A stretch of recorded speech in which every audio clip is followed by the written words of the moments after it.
So thank you everyone for joining us and for bearing with us. This is our first webinar as an interest group. So we are and thank you. I now figured out how to get my chat window open while I'm presenting. So thanks folks who jumped in and said we can see and hear you. I appreciate that feedback. So my name is Lauren Lichty. I'm one of the co-chairs of the Undergraduate Community Psychology Research and Practice Interest Group. Jen Wallen-Rushman is also with us, joining us from a conference. Thanks so much for being with us, Jen.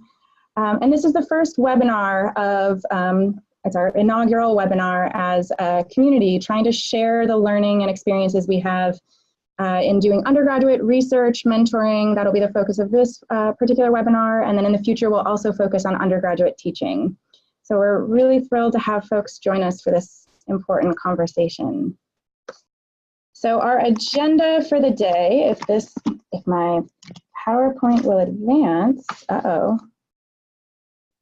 there we go. Okay, so our agenda for the day, first we're going to briefly go through some instructions for using Zoom, and then we'll spend just a brief moment on introductions, both sharing more about what the interest group is and the purpose of our webinar today, and then our panelists will do very brief introductions, and we invite the attendees to share who you are also in the window. We'd love to hear from you, and we are going to be inviting you into the conversation later.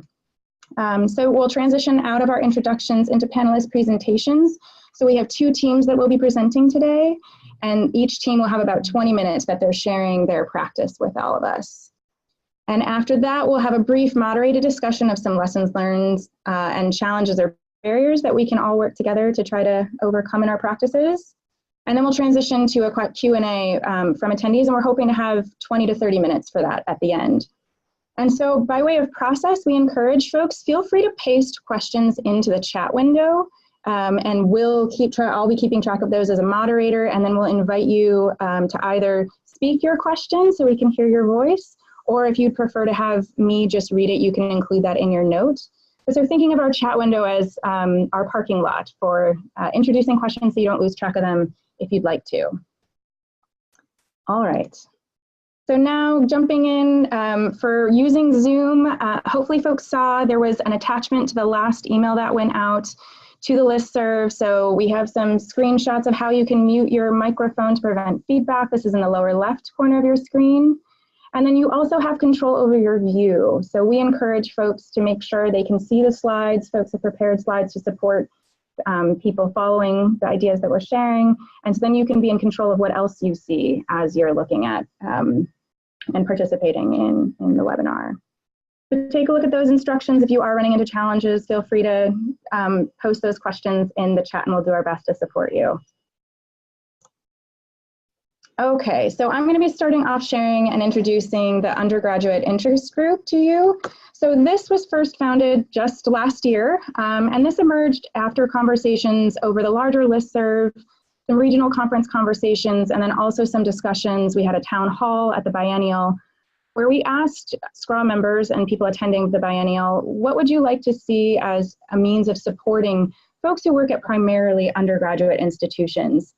And collectively, we identified that we really want an opportunity to build community, share our expertise, and promote the scholarship of teaching and learning as it happens in primarily undergraduate settings for those of us who are doing our community psychology work in primarily undergraduate serving institutions. We recognize that our work looks differently than our colleagues who are at other research intensive institutions. And so we wanted to create a space for sharing our voices, sharing our experiences, and also including undergraduates. As you'll see in our webinar today, we're really proud to have undergrads here speaking for themselves and sharing their wisdom and expertise as community psychology practitioners. So that was the mission, and it was lots of folks were involved in those conversations, and Jen Wallen-Rushman and I ended up just taking the lead on getting it founded, but this is definitely a collaborative process to create this. If you're interested in learning more about some of the conversations we're having, there was one piece that Island Palomaro Mansell, we wrote this together that was published in a special issue on ethics in the American Journal of Community Psychology. That's focused on how we think about doing community psychology in undergraduate classrooms. And then we also just recently, in the most recent spring edition of the Community Psychologist, we have our first column there talking about the founding and what our goals are with the interest group.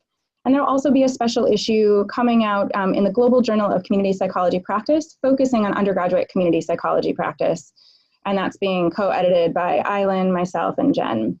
And we're really excited. Anyone we've spoken to about this work, people are really eager to hear from those of us who are doing our practices in primarily undergraduate institutions. So we hope that this webinar and this opportunity for us to share really inspires more folks to figure out the creative ways and let us know how we can support you bringing your scholarly practice to larger conversations. We're really eager to get this moving and share our practices together. So to that end, I will now turn it over to our panelists. So the first team that we'll be hearing from is Elizabeth Thomas's team, and hopefully we have our tech issues sorted. We're so sorry about that. Hello, everybody. Can you hear us now? Okay, great. Well, I'm Elizabeth Thomas, and I am Chair of Urban Studies at Rhodes College and also a professor in psychology. And several members of the Community Narrative Research team are with us, and I want them to introduce themselves as well. Hi, I'm Anna Mnuchin, and I'm a senior psychology major. Hi, I'm Anna Baker-Olson, and I'm a junior at Rhodes, and I'm a political science and psychology double major. Hi, I'm Bianca Branch. I'm a senior psychology major at Rhodes. Hi, I'm Remy. I'm a sophomore Bonner Scholar here at Rhodes and a psychology major. Hi, I'm Karina. I'm a senior English major and I'm also a Bonner Scholar. Wonderful. Thanks so much for joining us. And we'll have more time to jump back in and hear from folks there in a moment. We did get everyone, right? Yes. Okay, great. Thanks so much. So now we'll transition over to Ashley Leon's team. Hello, everybody. I'm Ashley Leon, and I'm an assistant professor of psychology at SUNY Old Westbury. We're in Long Island, New York, just about 15 miles out of the city. And I'll let my team introduce themselves. Hi, my name is Reina Prado, and I'm a junior psychology major. Hi, my name is Maggie and I'm a sophomore psychology major with a minor in pre-law studies. Hi, my name's Dara. I'm a psychology major. I'm also a senior. All right, fantastic. Thanks so much. And the folks sitting together with Ashley, just so you know, you were a little quiet. All right, and so from here, we're going to be transitioning. I'm going to be first passing the screen share over to Elizabeth Thomas and her team, where they're going to be sharing their practice with us. I'm going to go ahead and stop sharing now so you can take over.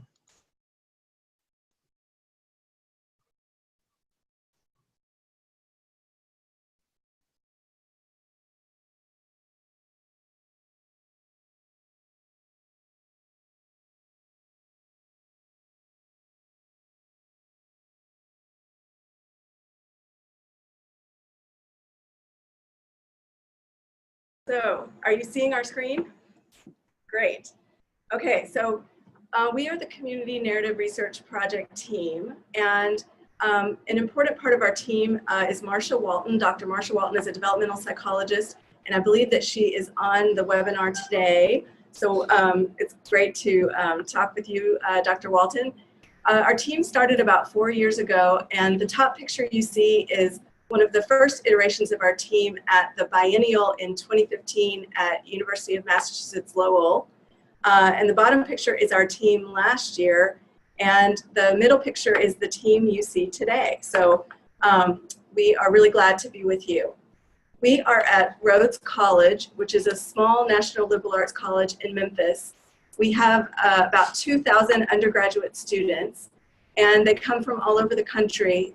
Most of our students are traditional age students, and it's a residential college. So about 75% of the students live on the campus. We are in the heart of Memphis in an urban setting.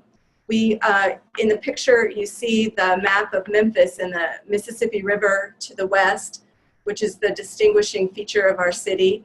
We are about 10 minutes from the river and downtown in Midtown, right in the middle of the I-240 loop. that you see there. So we're right in the middle of the city, and our students are very engaged in the city. We have a large majority of our students are engaged in some form of community learning or research or volunteer work. And over the last few years, we've really been trying to build stronger community partnerships, think about new models for community engagement that have more reciprocity and are built on strengths-based understandings, and also to tie our work in community engagement more closely with our academic program. I'm going to turn it over now to Remy Parker, who is going to talk a little bit about the program that is our community partner in this research. So the Bonner program as a whole has 2 tracks, the Bonner Leaders and the Bonner Scholars, and all of the Bonners here at Rhodes are part of the Bonner Scholar track. So we have 15 Bonner Scholars per academic class with a total of 60 Bonners on campus at a time. So 85% of each academic class has an EFC determined by the FAFSA of 6,000 or less, and then twice as many of the students in the Bonner Scholars program are of color compared to the school as a whole. So we have a service requirement of 140 hours a semester or 280 hours a year. We also do 2 summers of service that are 280 hours in the summer. And so for both our service in the summer and in the school year, we do reflections. So we reflect on our personal growth and the service experience itself, which is really in line with our developmental model of starting out as freshmen, dabbling in your service, and then gaining expertise as you move along and becoming a senior, just becoming fully immersed in basically leaders. I'm sorry. Yeah, so our work in the Community Narrative Research Project was really born out of a collaboration with the Bonner program because they are so engaged in community work. We really wanted to ask them to collaborate with us and to provide us service narratives about their experiences. And we feel this is we've chosen a narrative approach because we believe that narrative is really the meaning-making process by which we kind of have practice. You have the practice of identity in context. So we really get to see how the Bonner students are understanding themselves in the context of service, but also how their relationship to service is changing over time. So we've asked them to provide us with 2 stories per year, one at their fall retreat and one at their spring retreat. And as you can see the prompts here below. We've asked them to talk about a meaningful experience or an awkward experience. And so we've collected this data over 4 years. So we just finished last year. And as you can see, for one class, we have a full collection of stories, but we can look at the data cross-sectionally as we have been doing over the last year, but really we're interested in looking at kind of longitudinally these aspects of change over time. And so we're also we take a high emphasis on being a participatory action research team, meaning that we're not just researchers looking to come in and study subjects, but we really want the Bonner students to be involved in the research process. So we have Bonner students who are engaged in the research from every different aspect, from an advisory board all the way to having Bonner students who are various different majors and disciplines, a part of the actual research team and working with the data. And we think this is so important because we're not just looking to produce work that is only for an academic field, but we really want work that is going to benefit our campus itself and work for the students on our campus and for the Bonner program itself. And we really want to not only empower our research to be more accurate and to really gain expertise from those who are engaged in the Bonner program, but we also want to empower them and empower our community, Rhodes community at large. So one of the key emphasis in our program is a community of practice. So as you can see in the picture, we have tea and weekly roundtable meetings once per week with the whole group. And then individually, I have one-on-one meetings with Dr. Thomas once a week, and Anna has one-on-one meetings with Dr. Walton just to kind of work out the specifics of our individual projects as well. So within this roundtable, depending on the week, we'll have the director of the Bonner program, which is staff. We'll have Bonner scholars and student leaders on campus. as well as psychology undergraduate researchers. So in my 3 years on the team, I've seen it evolve, and obviously you're going to have different questions asked when you have a political science major versus an English major versus a psychology major. So that really brings new questions and important questions to our data analysis. And then over time, individual student projects will emerge that have different focuses. And then there's also just an emergence of a center of gravity for our interpretive research. So in my 3 years, I've had the opportunity to be a part of data collection. I've developed a coding manual, and the focus of my senior seminar project, as we call them, was on research for this team. So if the other undergrads wanted to talk about our research experiences on the team, maybe starting with Remy. Okay, so joining the team as a Bonner and reading through the narratives and doing preliminary coding has been like an unexpected unifying experience for me, just as I was able to empathize with the sentiments and conflicts that Bonners were experiencing at their sites, regardless of academic class or service sites, or if I'd even met them before. It just created this underlying Bonner experience, and I was able to realize the community of service learners I can fall back on, and also the community building powers of narratives in general. And so it's been very, very interesting to see how our research practices in themselves are able to inform our research and then guide our research angles and development of individual projects over time. Yeah, I came onto the project last summer as part of a fellowship, and I really had no framework for dealing with qualitative data and doing this kind of integrative, iterative work. And so I really depended on my co-researchers to really kind of usher me into this research team, but also really coming to value this information sharing community that we have, in the way that our ideas can kind of build off one another. And a lot of the work that I did over the summer really kind of cascaded into my senior project, where I really looked at identity change over time. So this kind of balance between constancy and change in the context of really engaged community service work.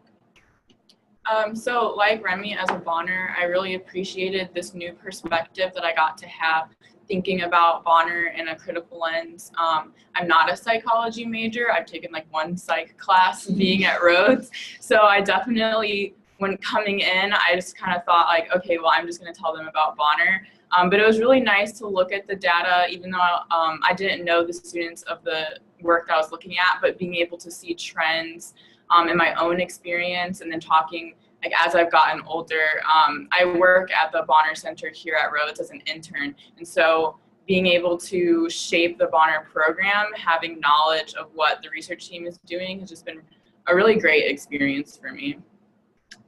And in my experience on the research project, I came in from an outside fellowship to deal with technology, but then I was integrated into the group as a whole and really got to go into depth with the data over summer fellowships.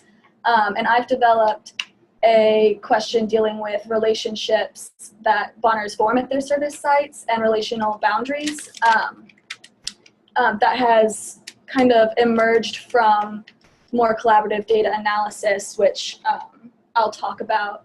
So our data analysis process is really, the entire basis of it is that power sharing community of practice that Anna Manoogian was talking about. So we all take those stories, the data, and we go and we sit with them and we read them in depth individually, and we're encouraged to look at the themes and the patterns that stand out to us in the stories.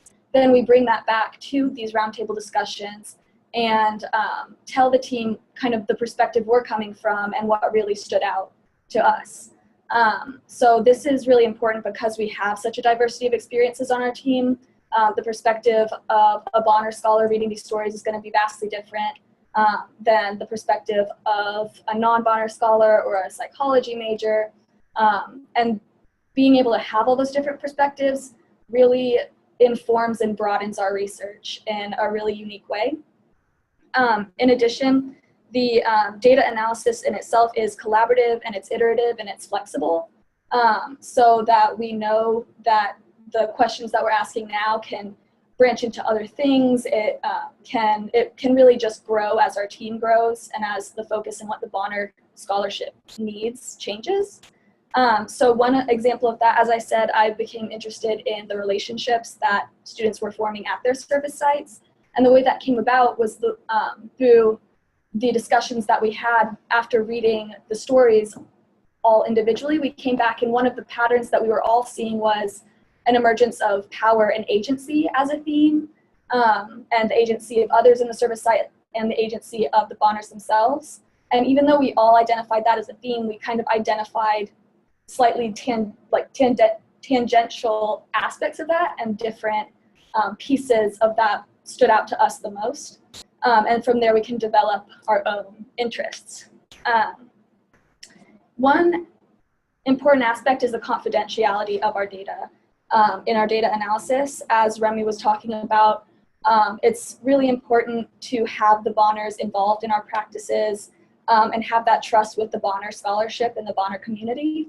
So we want to make sure that they know that the director of the Bonner program never sees the data, never sees the stories that they write, and the Bonners and the students on the research team see the data at a delay. So any students that have been at Rhodes College with the students on the research team, their data is not available to us.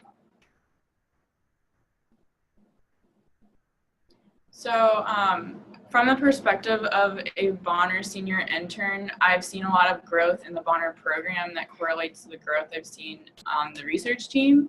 Some of the questions that we're looking at in terms of like our future work with Bonners, how can we support them through institutional and program changes that will inevitably come? How can we sustain a partnership with beyond the data collection phase? And how do we contribute to campus community partnership development? From my perspective, I've seen a lot of growth in terms of being able to work with the Bonner director to share the patterns that I've seen in the research and help to create programming for the Bonners that address those issues, especially like tensions that the students are having at the nonprofits they work at, and trying to create a supportive environment using some of the knowledge that I've gained through the research team. That's been very helpful, especially since the Bonner director currently is new. She's only been working here for a couple of months. And so kind of getting her acclimated to our process and understanding the value of the research. And then also from an institutional level, just being able to critically think about service learning and the Bonner program.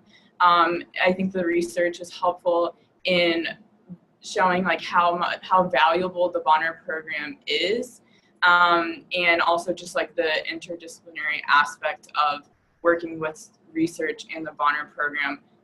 It kind of allows, I would say, like administration to think about Bonner beyond just like a scholarship program, but really thinking about how the community partners that Rhodes as a college has out throughout Memphis are really important. So we still have a lot of work to do, as you can see, and we'll be working on this project for the next couple of years. And I'm so grateful to all the students who are a part of this project and have been part of this project, and to Dr. Walton, and thanks for letting us share a little bit about our work and our process. Thank you so much. And I'm sure folks, I know I was furiously scribbling notes and really excited by the ideas that you all are sharing. So I encourage people, if questions emerge for you, feel free to use the chat window or just hang on to those when we get to the Q&A. I'm sure we have lots to discuss. Thanks so much for sharing. All right, so now we'll be transitioning over to Ashley Leon and her team. All right. Give us one and second. So make sure leaning in with the microphones. Just a friendly reminder. All right, can you see my PowerPoint? Great. Okay, so what we're talking about today is actually overall experiences with mentoring on campus. And so the three students who have introduced themselves have experiences working with me in a variety of different areas. And let's see if we can get you to work with that. So again, we'll just briefly introduce ourselves. So as I said earlier, I'm Ashley.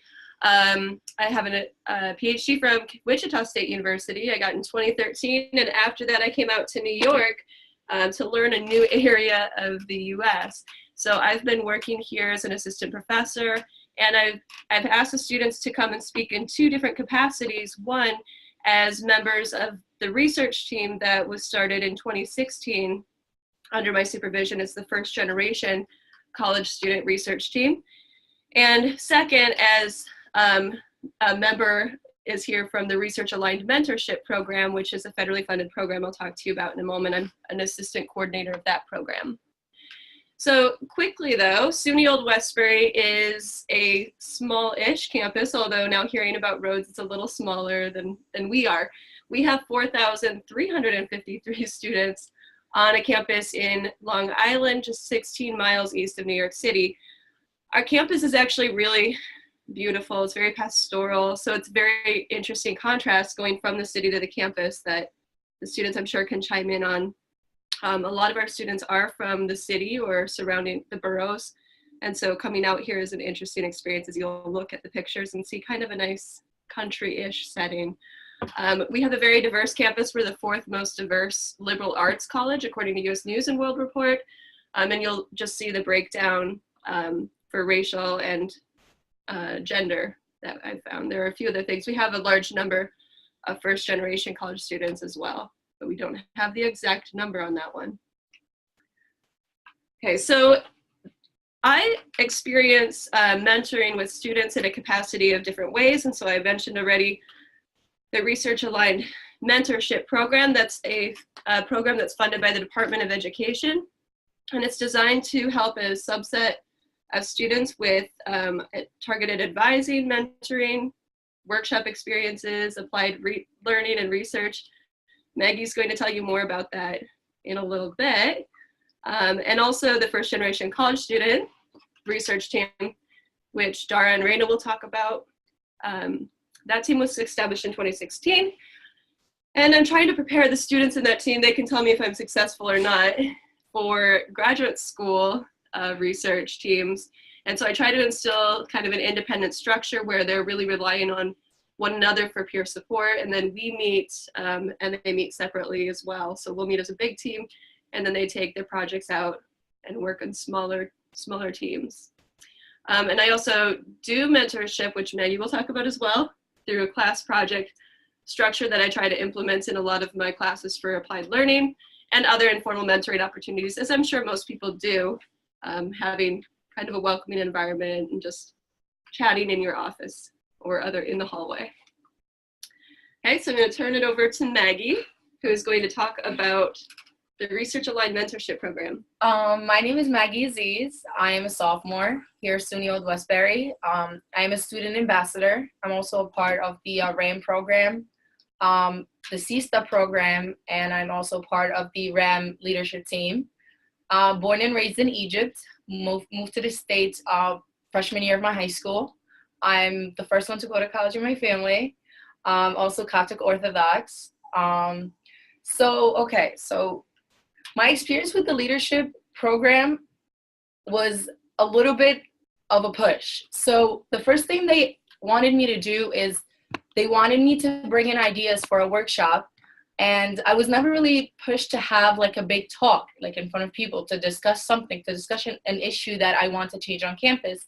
So I realized how much I love food and I was like, you know what, we're gonna talk about food on this campus. And I prepared talking points about it. And I met up with my my mentor, Gina, on campus, which is the dearest person to my heart. Of course, you are too, Professor. She is so amazing. When I talk to her, I don't feel like I'm talking to a mentor. I feel like I'm talking to a bigger sister. I tell her everything that's, upsetting me. The challenge of being the first person to go to college in my family, it's very stressful. At, some points I don't know what to do about certain things, but Gina and everybody here with the Research Aligned Mentorship Program, they walk me through it all. And I honestly couldn't have done it without them. I couldn't have been here. I couldn't have been in this room right now with you guys. Also, it helped me adjust to college because moving from a foreign country to here, Egypt, not even just any foreign country, Egypt. I lived in the South in Egypt, a farm girl. So I came here and I was like, the culture shock was pretty big. And then my parents were just like, we don't know what to do. My siblings are younger than me. And I was just like, you know what, I'll do this. I got it. Like I came into college knowing nobody. Walked around, actually, I was that girl that walked around campus with my hand out saying, "Hi, I'm Maggie from Egypt." Like, I made a bunch of cool friends, and I had Professor Leanne actually freshman year, and she helped me, you know, build a lot of friends because she made us do this one project one time where it's just like, it's at the one where you checked off the boxes. Oh, okay. Go around, find someone that has a kid, find someone that was born in a different country, find someone that speaks a third language or something, and check them off, and I made a bunch of cool friends. Yeah, so I think Maggie's had some great experiences, the Research Aligned Mentorship Program. She told you that she's been meeting with a mentor. So part of our design for that program is that each student of our cohort, so every year for the past 2 years, and then again next year we'll be taking another new cohort, we accept 100 new students into the program, and there are a lot of components of the program. One of the coolest ones I do think is the mentoring experience, and I think Maggie just reiterated that, and the leadership team where they host their own workshops. But each mentor is asked to meet with them at least 2 times per semester. And what we find is that that becomes a regular source of support, just as you heard Maggie reiterating that Gina is one of the dearest people to her on campus. So we're glad to hear that's a good experience. I'm going to have Dara and Raina introduce themselves briefly again, and they'll talk to you about the first generation college student research team. So maybe. Dara? Good morning, good afternoon now, it's afternoon. I'm Oluwa Dara for short. I'm a senior at SUNY Old Westbury. I'm a member of the first generation college team, research team, and I'm also a peer mentor and a member of the Honors College. A little bit of background about me, I'm of Nigerian descent. However, I was raised in the UK and I moved here at about 18 years old. Hi, my name is Raina Prado. I'm a junior psychology major with a minor in accounting. And I don't think I'm not considered a first generation college student because my dad got his associates while I was growing up, but nobody else in my family has gone to college, so I would consider myself one. And I want to be a community psychologist. All right, and Raina's picture choice was very intentional, just for everybody looking at the screen right now. If you guys can talk about the research team, that would be great. So first, if you could talk about how your experience on the team and how you've supported each other as team members, that would be beneficial. My experience on the first generation research team has been a positive experience. I also think it's also been very beneficial. For instance, I've learned how to work effectively in a team. I've also learned how to use a wide range of skills that would help me further my educational career. For instance, with grad school and research along the line. We learned how to theme, which was an interesting experience. It was the first time I learned how to do that. I found that it was at times difficult because of personal biases. However, as a team, my research team, we were able to identify instances where we were perhaps being biased, and we kind of piggyback off each other's ideas. And I think as a team, we worked really well together. Yeah, I agree completely with Dara. It definitely working in a team helped you realize that not every experience is one that you might have, and that just because you, like I just said, just because you think something doesn't mean it affected somebody as a first generation college student. So hearing other people's feedback helped you to go through that process and actually realize what was important and what wasn't. Yeah. Can you guys talk a little bit about the projects you're working on right now? Right now, we're at the process of, we just interviewed a few members of the team that went to the conference in Canada. So right now we're getting all that data and we're sorting through it, and we're seeing things along the way, and we're seeing what worked for certain students and what didn't work, how they worked in a group as a dynamic, the group dynamics, how they prepared for the research, and how they also felt like SCRA would help get the idea of research out to the younger generation. Want to say anything about that? No, I think she got it. Okay, Raina's got it, she says. So you can enjoy watching Raina, since she wouldn't include her photo, you can enjoy watching her interview another team member. But if you guys could both talk about how involvement on this research team has impacted your future plans, or if it's impacted your involvement on campus at all, that would be beneficial. So me personally, before I came onto the team, I had no idea what I wanted to do in psychology. It was kind of just, I want to be part of clinical because that's what you do in psychology. I had no idea that community psychology existed. I didn't know what they did. I didn't really know anything about research. So through being part of the team, I love research, and I realized it's such an essential part of psychology, and it's something I definitely want to pursue after college. And specifically community psychology, like working within a community to see the issues that they have and how you could help them within the community. So, yeah. I agree with Raina. At the start, I had no idea what community psychology was. We were stuck with the traditional clinical counseling psychology. However, Dr. Leon was the one that actually introduced me to community psychology, and ever since then, I've noticed how important it is. I felt like issues are broader. It's not just the standard type of psychology. So my involvement so far in the research team has solidified my future goals. I know I still want to go to grad school. I know this is the type of work that's done in grad school. So I'm grateful that I'm able to do that right now. And I know now that I can also work in a group, whether it be independently or together. So I'm grateful for the experience on this research team. It's been very beneficial and very eye-opening also. Thanks. I'm going to switch back to Maggie. So Maggie's going to talk a bit about a class project that she did for community psychology, and I believe that was your first semester here at Old Westbury. It was. So Maggie, can you tell us a little bit about your project, what you did and why you decided to do it? Okay, so why I did my project? Okay, well, I'll start with that, what I did. It was something along the lines of the topic of you're not alone. And why I picked that topic, it was around, October, November 2016. It was around the election time, and people had worries, had, fears. And we discussed the election for a little in class, and I saw tears in people's eyes. Tears scare me. So I honestly, when I saw that, I was like, something has to be done. Like, someone has to. The tears mean that there's something kept inside that you need to get out.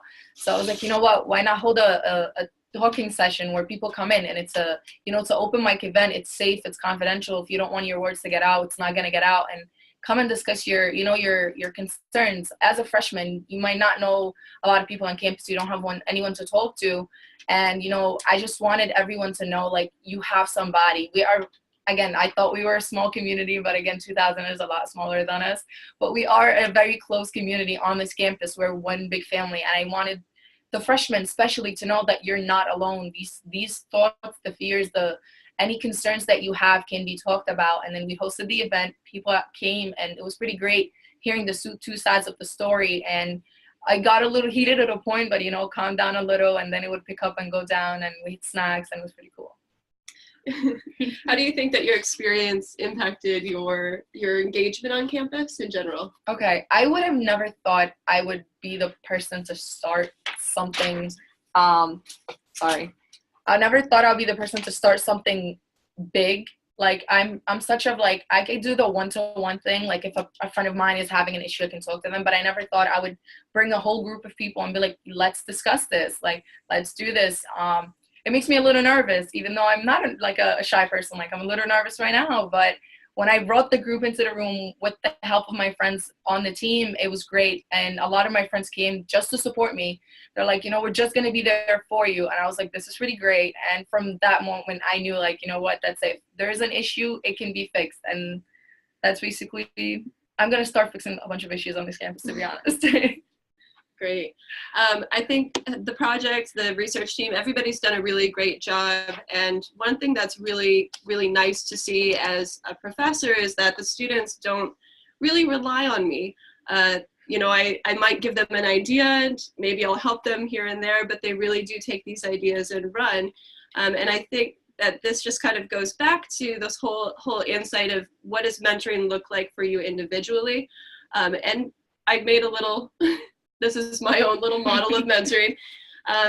And I think you just have to find what does work. And so myself as a mentor, I feel that in my students, what I really do try to promote is independence and decision-making and a lot of leadership opportunities, so that I'm not doing the work for them, or I'm not pushing them and making them do something, but really looking at what that interest is and encouraging them to do that themselves. And obviously, all 3 students who have spoken have done a lot of great things, and I probably have 0 credit for any of that, but they teach me more than I'm sure I teach them every day. But part of that also is just being supportive and providing insight when that's needed, and also trying to create a warm, trusting environment where they feel comfortable enough to approach me when there are issues. So thank you. That's what we're sharing for now. Thank you all so much. So excited to hear, again, so many notes. I'm sure others have them as well. So before we open it up for everyone to ask questions, I'm going to very quickly attempt to get my screen shared again, and hopefully this will go well. Let's see if I can get back. Okay, now will it let me advance? One moment, I apologize. Okay, so we wanted to have an opportunity for all the different team members to reflect on sort of lessons learned and successes through the idea of sort of imagining you were facing someone new. So either a new faculty member or new undergraduate students who are considering pursuing building relationships with faculty or joining a research team. And so we wanted to create space for our panelists to reflect on what would be some of your recommendations for how you would support someone building a space that feels meaningful in the ways that you're describing your opportunities as having been meaningful and high impact for your learning. And so to attempt to give us order as we communicate, we're going to first hear from Elizabeth Thomas's team. So I'll turn it over to your team for any responses to that question. Okay, I think we would stress the importance of kind of a power sharing community, and to try to build a community, whether it's, I don't know where other people are coming from, but whether it's between graduate students and undergraduate students, faculty and undergraduate students, and then like between members of the team, because that's how you're going to kind of further these research practices and bring new trained students into the field. And then also we would stress the importance of adaptability, because it really is an evolution of ideas. I've been on the team for 3 years, and kind of where we thought we were going 3 years ago isn't where we are now, isn't where the team's going to be in 2 years. And if you see that as a strength, and we're like moving where the research team is taking us rather than, oh no, we aren't where we thought we were going to be, I think that can really benefit undergraduate research. That's great. Thanks so much. So students from Ashley's team, or do you have another person to jump in over there?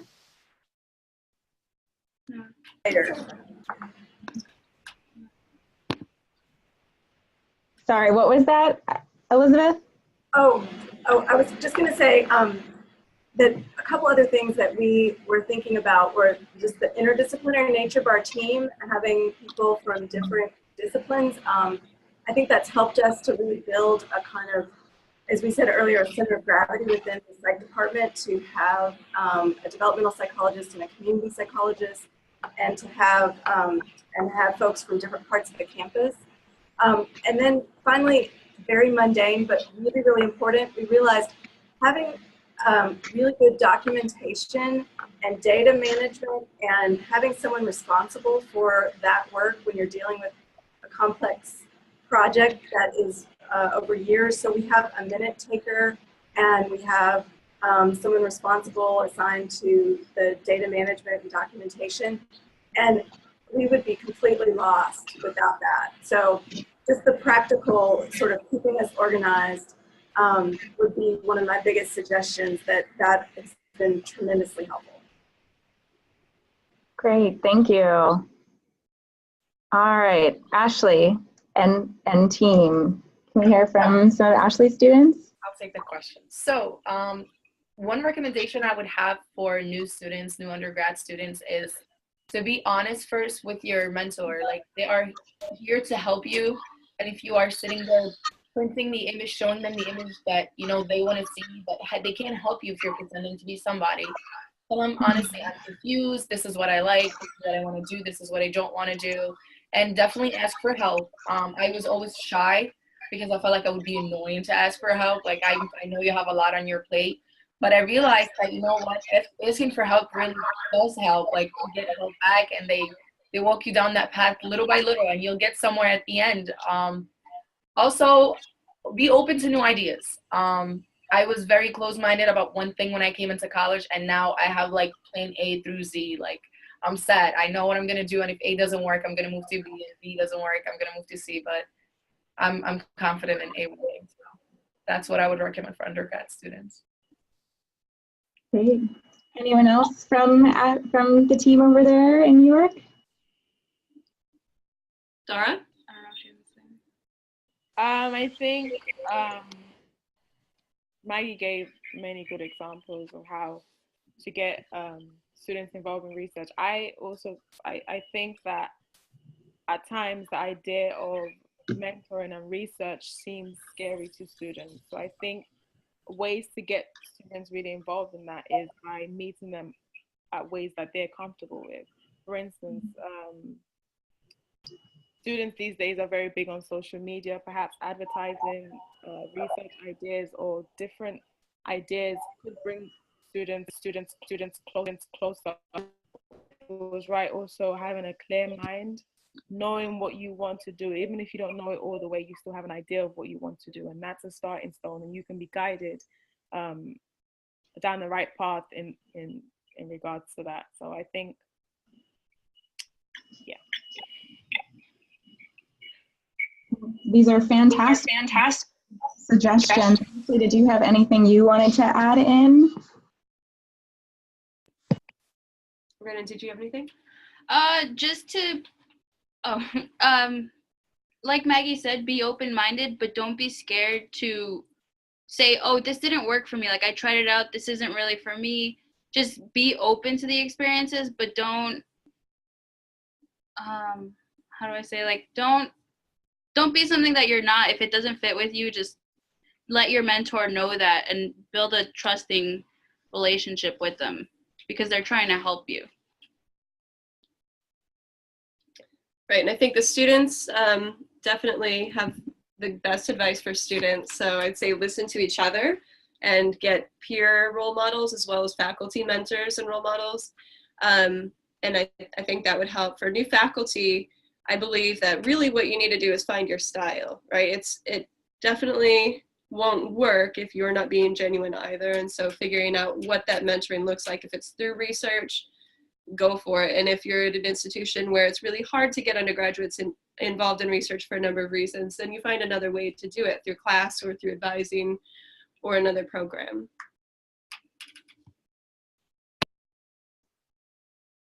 Great, thank you very much. So our next question, what are some challenges or barriers to these experiences that you think institutions and individuals need to address? So this is an opportunity for folks to consider barriers both within your institutions thinking about the campuses, but also thinking beyond that, opportunities you think people could create change to support folks engaging in research and mentoring. And so we're going to be starting with Ashley's team this time. Dara, do you want to go first? Yes, like I was saying earlier, the idea of research at times is intimidating to undergrads. You think research is meant to be very strict and one way and very formal. So I think perhaps institutions have a hard time translating that idea that research isn't as intimidating as you think it is. It's actually something that can benefit you.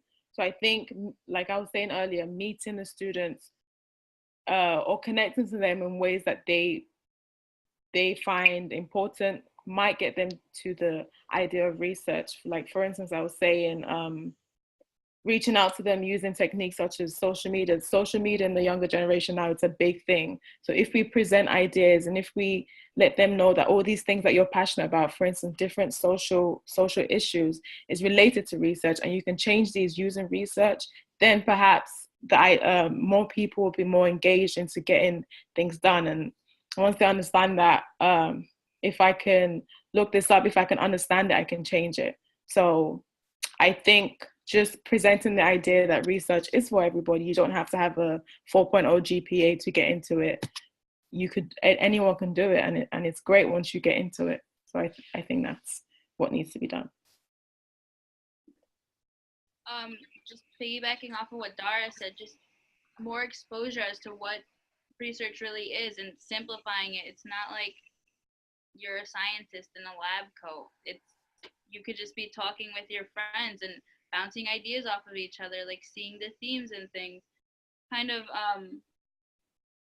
what it's all about, simplifying it for the students so it's not as scary. It's not as like, oh no, I'm just a freshman, I can't be part of a research team, or like anything like that. I think for faculty, one of the challenges is finding the time to do this type of work in addition to all of your other requirements. So trying to find a way to get this to fit into one of those fun categories that we're assessed in, right? So if this is a way of doing service, or if you can turn it into professional development, that might be good. Or if your institution will, really values the teaching aspect, and this can be part of the course.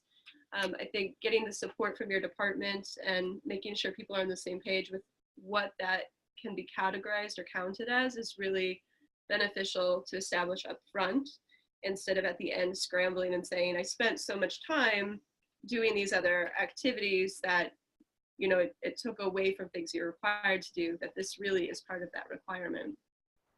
Ashley, I wonder, before we transition, I wonder if you could say more about, have you seen that be done, of turning the undergrad mentoring and research, making it very clear that it's part of service? Do you have specific structures that you've seen put in place at your institution? Because that might be really something people can adapt to theirs as well. Sure. So actually with the project that Maggie did, so we try to separate things into different categories of service, professional development, or teaching. And actually Maggie's project, her group, they did the listening groups. They also did a safety pin project with a pledge attached to it that they tried to get the campus engaged in. And we partnered their group from class with the Teaching and Learning Resources Committee, which I am actually a member of. But doing things like making those collaborations really worked, because it did go towards service as well, where that was something that the campus recognized as beneficial. And actually administrators are really interested in continuing. They're having talks soon about continuing these projects on next semester. So making that kind of an established part of it really worked. And with the research team itself, and with the research aligned mentorship program, I've found ways to subtly slip parts of that into professional development. And so whether you're presenting at a conference about the work that they do, that can give you maybe some credit for that, but also just the mentoring experience itself. My department does allow that to be counted for part of professional development. Obviously, you still need your publications and everything else, but that can go into it. Great, thank you. Anything else to add from our New York crew? All right, so let's turn it over to Memphis. Okay, so one of the challenges that I think that our team has had is kind of the way that our research differs from others in the department and the college as a whole. So that includes the power sharing collaborative model is not really typical of the research done in our department, but the other part of it is that we do narrative qualitative research. And so one issue that we've had, like I said, I came in from an external fellowship to do technology. Dr. Walton needed somebody to learn in vivo, a qualitative data analysis software. But we've had a lot of issues with getting the institution to invest in and support qualitative data analysis and the kinds of things that we need to do that analysis and do it collaboratively. So we would hope that we could all have access to in vivo and kind of have a site license where we could all share that data and do that analysis together in communication and collaboration with one another. But that at the moment hasn't yet seemed feasible with the institutional support of collaborative models or narrative models of research. And that's been one of the main pushbacks, one hurdle that we've really experienced. I would also say from a Bonner perspective, one of the challenges has been really navigating institutional support and whether or not it is as intentional and as visible as the program would like for it to be. And I think definitely one of the goals is for like research that our team is doing would hopefully help out with that institutional challenge that we do have. But Rhodes prides itself on community engagement. So definitely having that value as an institution aligned with the programs within Rhodes that deal with community engagement. Yeah, it's tricky business in a way to do work that is about your own institution.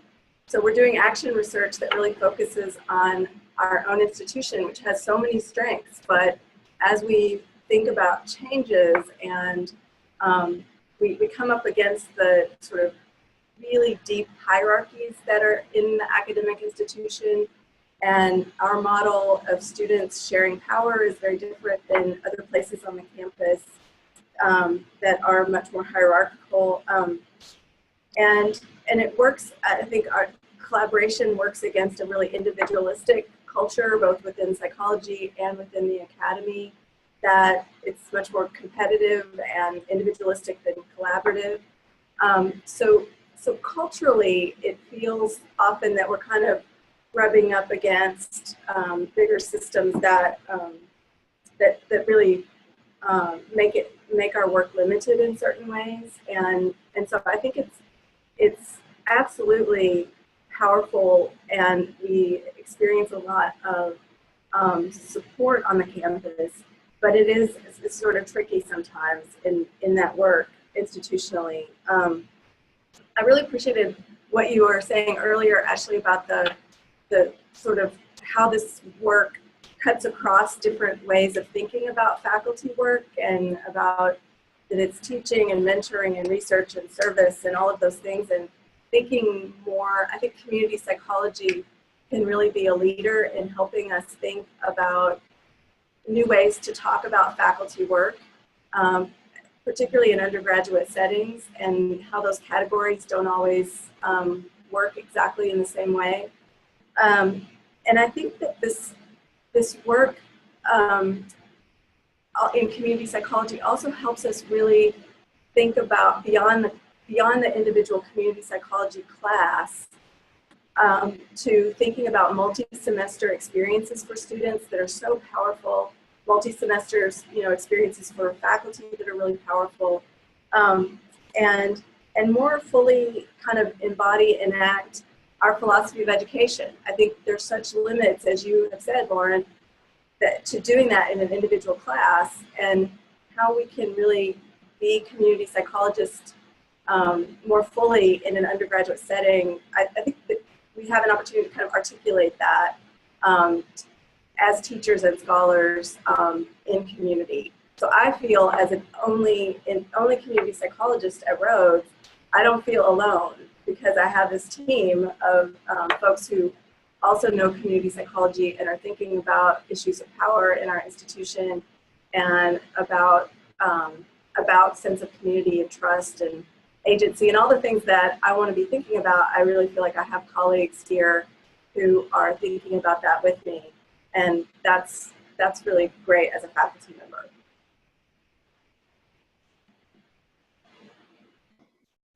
I think one thing that's so important that I hope the students, any students who watch this, or the students who are involved as our panelists right now, that I hope you hear, and it's certainly true for me as well, the ways that students are our colleagues and really form those collaborative networks that when we are sole community psychologists at institutions, the expertise, the passion, the energy that our students bring to the table, it really transformed what it means to be a faculty member. And that's just such a remarkable gift. So I really appreciate how that's being centered, both through how we're running this webinar, but also how the faculty and the students are speaking about their agency and power sharing and collaboration. It's absolutely critical, and it really represents the best of how community psychology can show up in our undergraduate practice.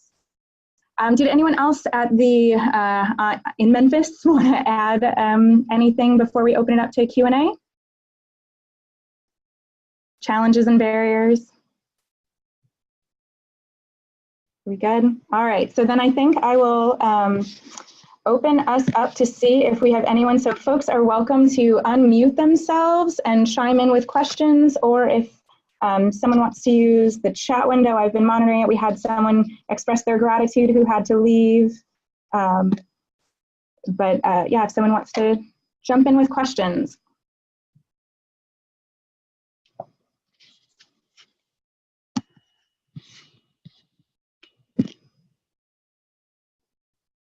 I will do the patient instructor moment.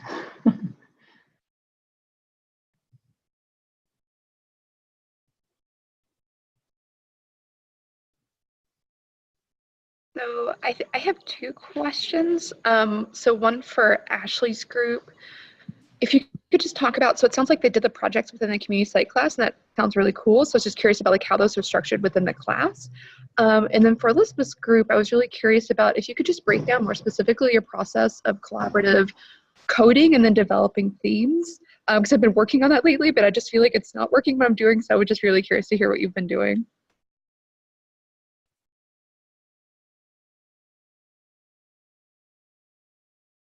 Okay, so I guess we'll go first.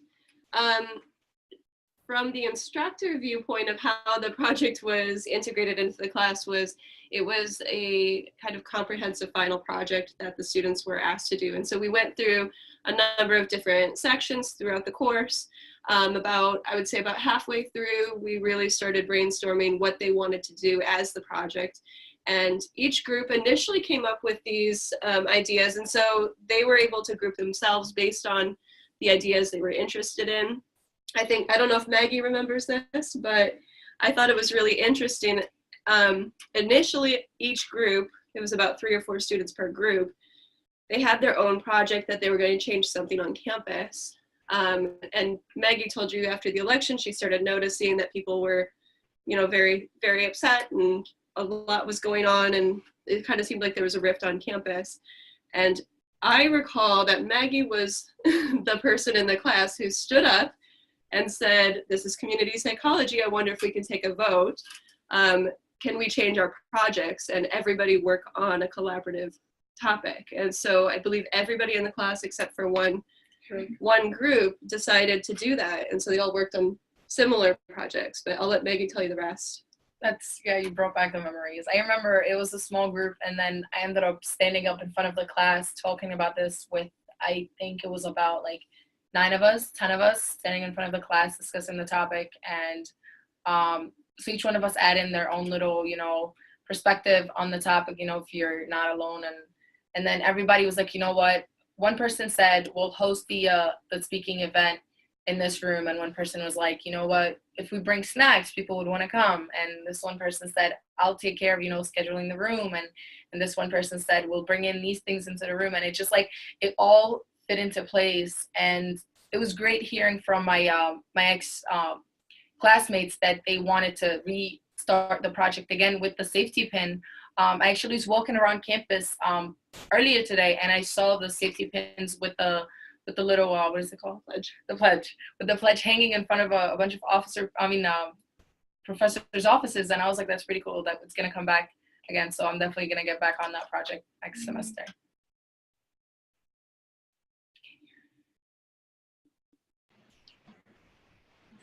So first of all, I would like to say that we understand your frustration, and we feel frustration with kind of finding reliability and trying to find these more standardized measures within collaborative work and within narrative work kind of more specifically. And we often feel like we're running up against a wall when it comes to reliability measures. So we've kind of moved towards a consensus type of coding, and if anyone wants to talk more about that. Yeah, so Bianca and I had a summer fellowship where we really got to dive deep into the data, maybe a little too deep, and we're really trying to code, like get reliability when we were coding, and we got decent reliability, but we overall decided to strengthen that with consensus coding, and I think one of the reasons we did that, when we went into this reliability coding, we had already worked with the data, and as I said before, the way we established what we were going to code reliably was by looking at sample stories and seeing the themes that stood out to us, bringing that back, discussing that. So kind of consensus and collaboration had already been a part of that data process. And so we kind of went back to that with consensus coding and discussing the stories more in depth.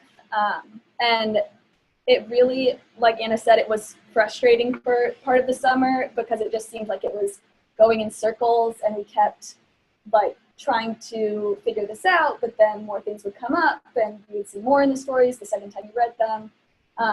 But I think just being open, like it frustrated me a lot at first, but just being open to that has really changed my view of it. I went to the SCRAW conference in Ottawa, and there was a forum on qualitative data analysis, and she said that, you know, like research that's published seems so open and shut, but really it's iterative and it's messy, and that is frustrating, but it also makes it more meaningful and better research. And that is when I kind of realized that I should stop being so annoyed with the process and try to see like the depth that it adds to. And for example, we were having kind of trouble finding differences between, you know, peers, patrons, and staff at the service sites. And then we eventually kind of understood that these bridging roles within the sites were so important. And when we couldn't kind of put them in a specific box, okay, then what's their role? And that kind of led to Anna's now honor project. And so sometimes when you're in these frustrating situations and it feels like it doesn't make sense, like you can make sense of that and come up with something that's a lot more meaningful than you would have with just reliability. Yeah, and I think it really speaks back to Anna's point earlier about adaptability as one of our recommendations. And we were trying so hard to try to make the process that we had thought of work for the research, but we really had to allow the research to come and guide the way that we were going to do our data analysis. So I would say really keeping that adaptability and not being so rigid in how you're trying to understand data. Yeah, we've thought a lot about this question and talk about it a lot, because sometimes when we are having differences in the way we're coding something, it's not because we fell asleep or we weren't doing it right. It's because there really is ambiguity in the work itself, and there's ambiguity in the context, or there's ambiguity in the writing of the narrative, or and that becomes the richness that we end up processing. So so I think that attempt to try to define as closely as we can what we're about, and to develop coding manuals, and to try to develop independent assessments, that process is really, really helpful to us, even as I think our product does not end up looking like, you know, that we all see 14 instances of a certain pronoun in a narrative, because that level, that reduction of the work is not that, ends up being not as interesting. So I think there's a real tension there. And Jen, you may have thoughts that you want to add. I would just say the thing I struggle with is it's almost like I don't think that the reliability should be there, because we're looking at the data from like the view of a professor versus the view of students. And so just working with that, I don't know, trying to make sense of that and how we write about the data is just something I'm struggling with. But I just really wanted to thank both groups. Those responses were so very helpful. So yes, lots of notes and so much thankfulness for you all. I love that idea that you just raised, Jen, about the different, what does it mean, particularly if we're doing research on our own campuses, right? So we're not collecting narratives outside of our space, we're looking at our own locations. And so of course we have different vantage points, and of course we have different ways of interpreting the same ideas, and that's part of our richness. But I think it's also speaking to a very different level of participatory practice than what it looks like when folks from the academy go out into a community context.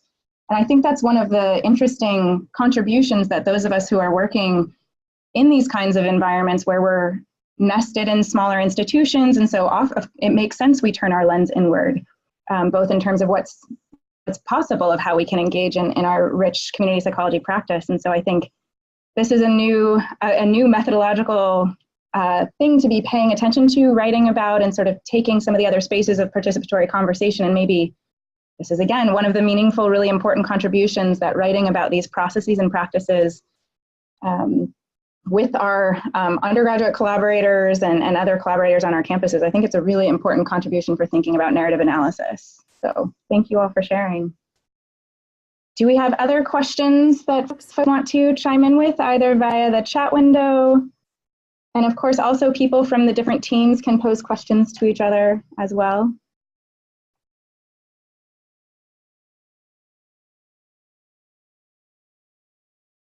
Hello. Hello. Am I speaking to anybody? Hello. Can you hear me? I can hear you. Okay, I lost the picture of myself, so I wasn't sure if I'm still existing. So one of the differences between those of us at small colleges and those at research universities is the students come on to our research teams rarely before their second year. It's really in their third year that they're ready to move into research, and then they graduate. And so we don't have, I guess I'm asking a question about how to maintain continuity and how to make research progress beyond what you can do in a semester. So I'm interested in the ideas that the New York team has in solving that problem. I'm interested in the Rhodes team also, except I already know what the Rhodes team is. That's a really, really great question, and I don't know if I have a fabulous answer for you, unfortunately. But I mean, I've actually struggled with the exact same thing. My actual research team right now has all seniors except for one junior right here.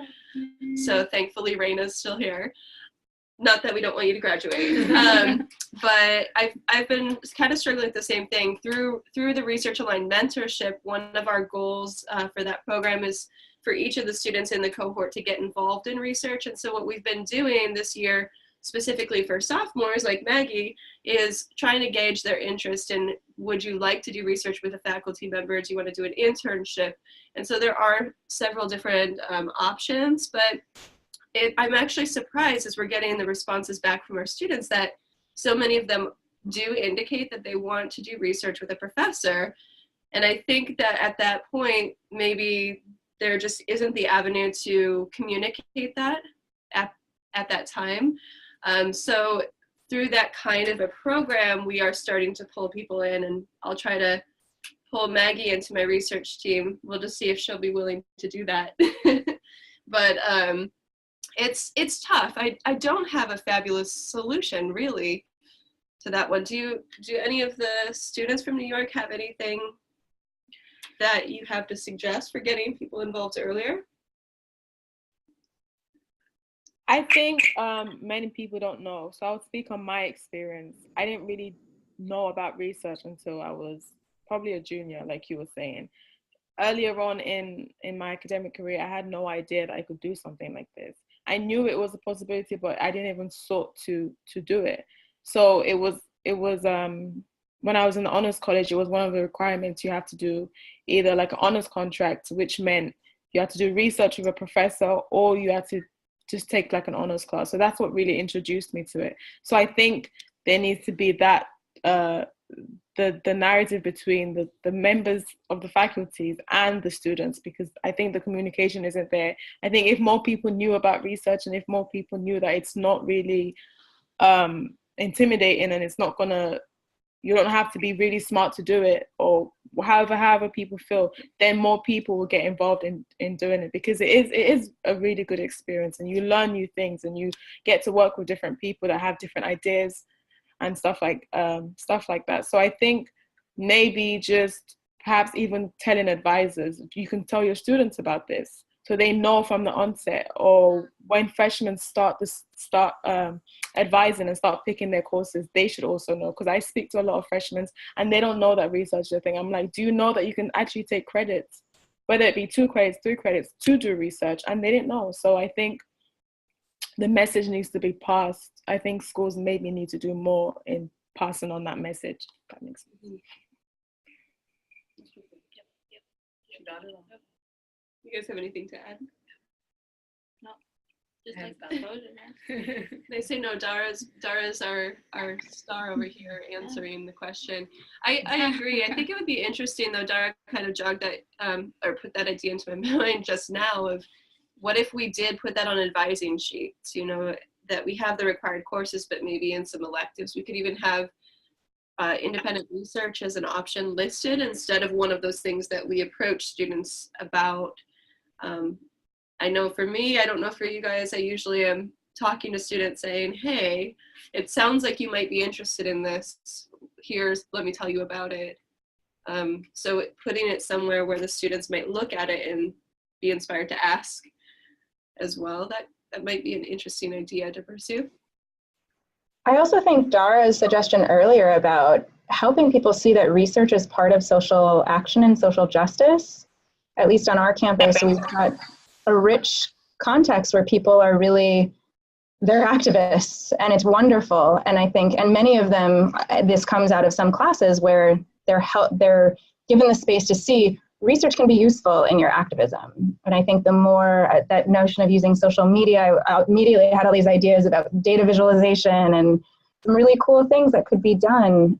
Capitalizing on existing student projects too would be another platform for sharing student research, while also bringing more students into the fold to feel like I can be part of this. I think that's just such a fantastic idea. Yeah. Anything from the Memphis team that you want to share? I know, Marcia, you may already know their answers, but.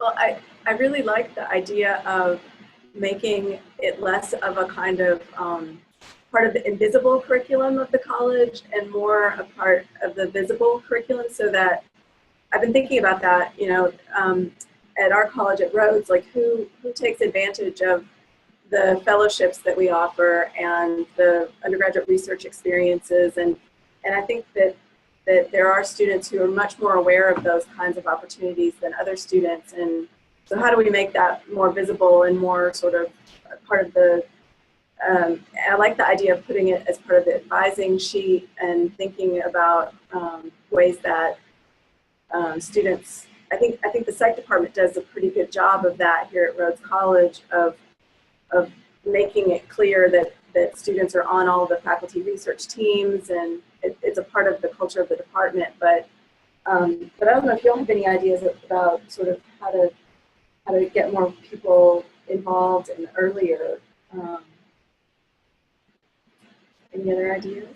And I don't know what other schools have, but we have like a research practicum course in psychology where students from different research teams all participate in this one course in order to get credit, where we just kind of share what's going on in the different research teams.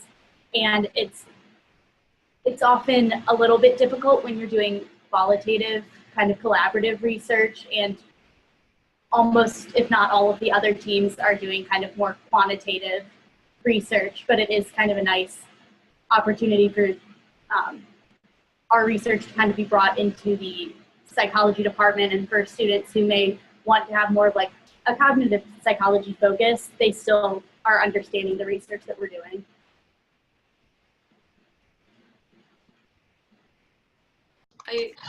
Just in responses to what Old Westbury does for the class, is we don't have that kind of a model for research practicum, and that's a fabulous idea. We have independent studies, which you don't get together with other teams, you take it for credit with an individual faculty, and that's it. for anything advanced. Of course, we do have research methods sequence where, you know, you go through the normal methods, statistics, and then you do your own design. But those usually end up being pretty quantitative in nature or survey-based, or both. And so there's very little opportunity for students to get engaged in qualitative research or even learn about it outside of working directly with a faculty member.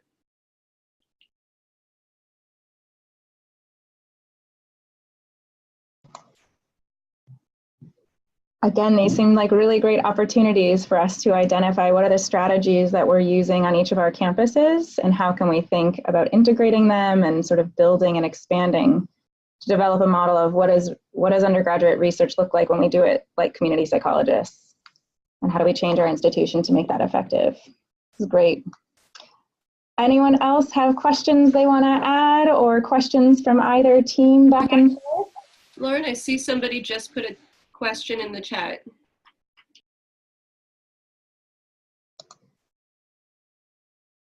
And so if you'd like to unmute yourself, you're welcome to speak, or we can read the question.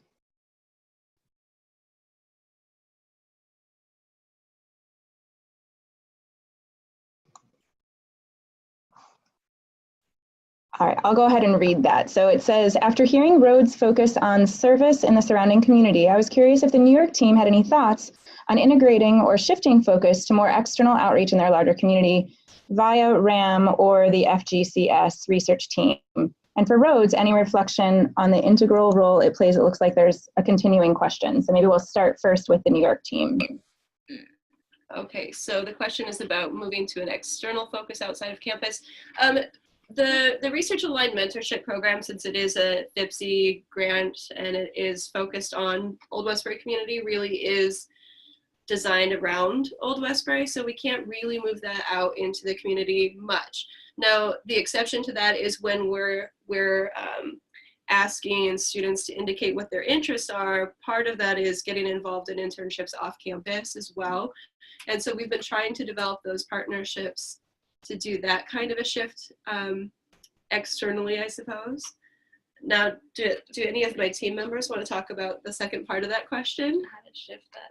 How to shift in the research team to more community outside of Old Westbury?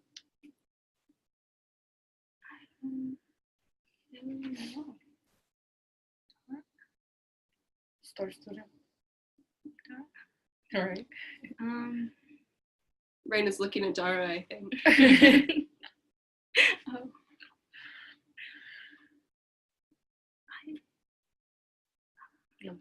How would we do that? No?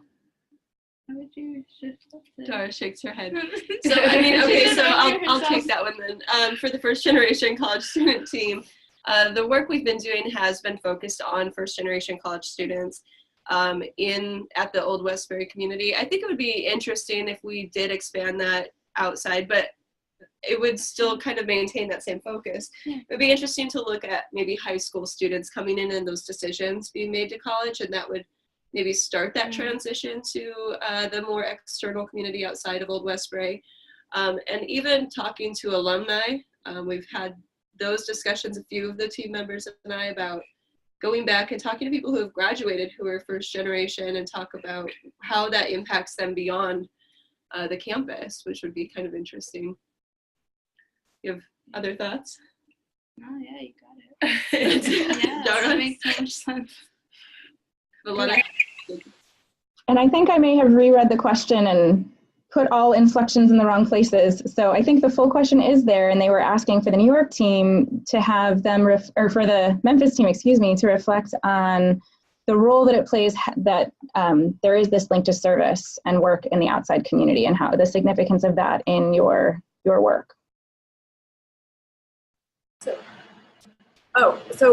how our work with community partners impacts our work as a team.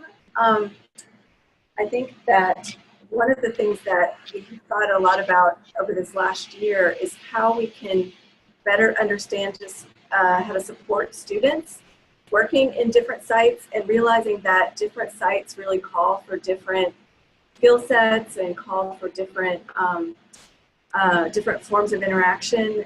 So for example, if students are working with primarily settings that focus with youth or children, that's very different than work around housing or folks who are experiencing homelessness or healthcare kinds of settings.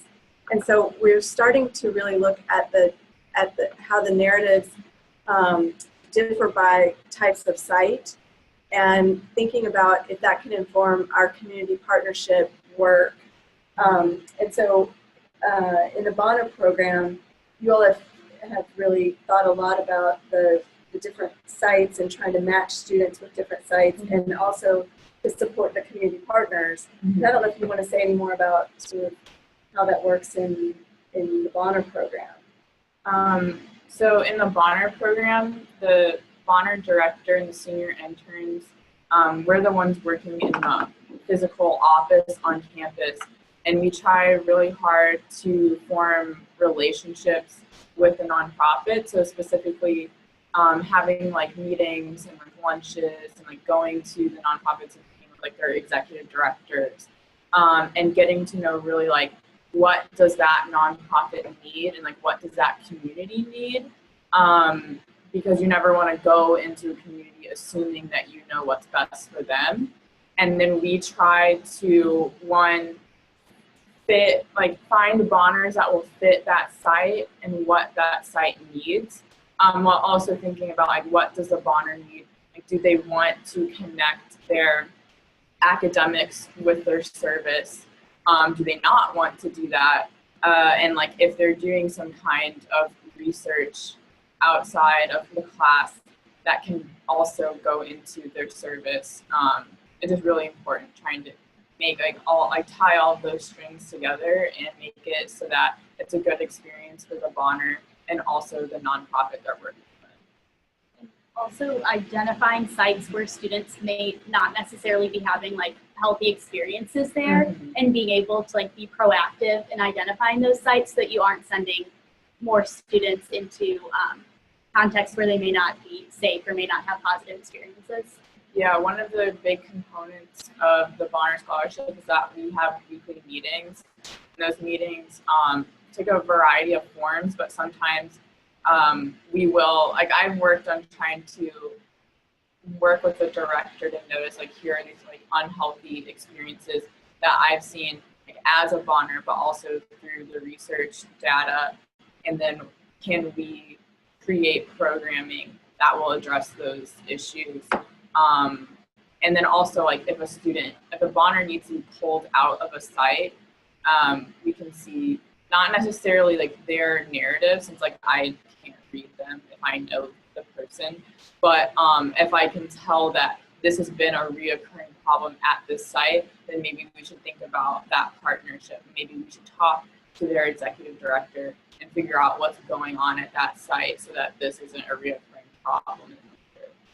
And that's been something that I've seen in the work that I've been moving towards with my honors thesis, in relationships and boundaries, because the Bonner community we're doing work with a community that does work in the community, and like how but the Bonners as a community have needs that they need met, and like how we balance all of that, because they're doing really important boundary crossing work by going out into the community and taking that social justice approach to service learning, which is really important.